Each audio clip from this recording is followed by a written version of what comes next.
जी बिल्कुल इंज जिला पंजाब की जाने तो बनाई गई पैरा फोर्स ने अज अमली तौर पर काम है जो करना शुरू कर दिता है। जितने तजावजात हो रही हैं उत्थे फौरी तौर पर तजावजात को हटाया जा रहा है, दुकानों सील किया जा रहा है। इस तरह प्राइस कंट्रोल के इख्तियारात भी जोड़े इन्होंने को पहुँच चुके हैं। तो तमाम हर तरफ चैक एंड बैलेंस है जो रखा जा रहा है ताकि आवाम को ज़्यादा से ज़्यादा सहूलियात है इस हवाले ना लभ सकन कि महंगाई की चक्की च पहली आवाम पिसी हुई है, कोई महंगे दामों कोई चीज़ ना फरोख कर सके। एहसन साहब इंचार्ज पैरा जेल ममरसद मौजूद है, इनसे इन्होंने गल कर लेने।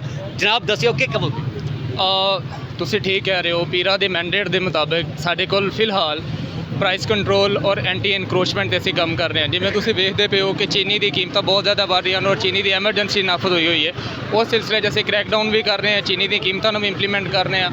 ਉਹਦੇ ਨਾਲ ਇਨਕਰੋਚਮੈਂਟ ਜਿਹਨੇ ਸਾਡੇ ਬਾਜ਼ਾਰਾਂ ਨੂੰ ਬੜਾ ਕੰਜੈਸਟਡ ਕਰ ਦਿੱਤਾ ਹੈ, ਉਹਦੀ ਵੀ ਰਿਮੂਵ ਕਰਨ ਦੀ ਪੂਰੀ ਕੋਸ਼ਿਸ਼ ਕਰ ਰਹੇ ਹਾਂ ਔਰ ਇਨਸ਼ਾਅੱਲਾ ਬਹੁਤ ਜਲਦ ਅਸੀਂ ਜੇਲਮ ਨੂੰ ਇਨਕਰੋਚਮੈਂਟ ਫ੍ਰੀ ਫੀਲ ਕਰਾਂਗੇ। ਅਸੀਂ ਜਿਹੜੇ ਮਹਿੰਗਾਈ ਦੇ ਹਵਾਲੇ ਨਾਲ ਤੁਹਾਨੂੰ ਕਿਸ ਤਰ੍ਹਾਂ ਕੌਣ ਕੰਪਲੇਨ ਕਰੇਗਾ, ਕਿਉਂਕਿ ਜਿਹੜੇ ਸਾਡੇ ਪਹਿਲੇ ਮੈਜਿਸਟ੍ਰੇਟ ਨੇ ਉਹ ਤਾਂ ਅੱਲਾ ਦਾ ਫਜ਼ਲ ਨਾਲ ਕਦੇ ਬਾਹਰ ਨਹੀਂ ਨਿਕਲੇ, ਤਾਂ ਕਿਸ ਤਰ੍ਹਾਂ ਤੁਹਾਨੂੰ ਅਪਰੋਚ ਲੋਡ ਕਰਨਗੇ? ਓਕੇ, ਸਾਡੇ ਕੋਲ ਕੰਪਲੇਂਟ ਮੈਕੈਨਿਜ਼ਮ ਇੱਕ ਪੂਰਾ ਡਿਵੈਲਪ ਹੋ ਚੁੱਕਿਆ ਹੈ। ਸਾਡੇ ਕੋਲ ਕੋਈ ਬੰਦਾ ਸਾਨੂੰ ਵੀ ਦਰਖਾਸਤ ਦੇ ਸਕਦਾ ਹੈ, ਕੰਪਲੇਂਟ ਰਜਿਸਟਰਡ ਕਰਾ ਸਕਦਾ ਹੈ, ਡੀਸੀ ਸਾਹਿਬ ਨੂੰ ਵੀ ਦੇ ਸਕਦਾ ਹੈ, ਏਸੀ ਸਾਹਿਬ ਨੂੰ ਵੀ ਦੇ ਸਕਦਾ ਹੈ।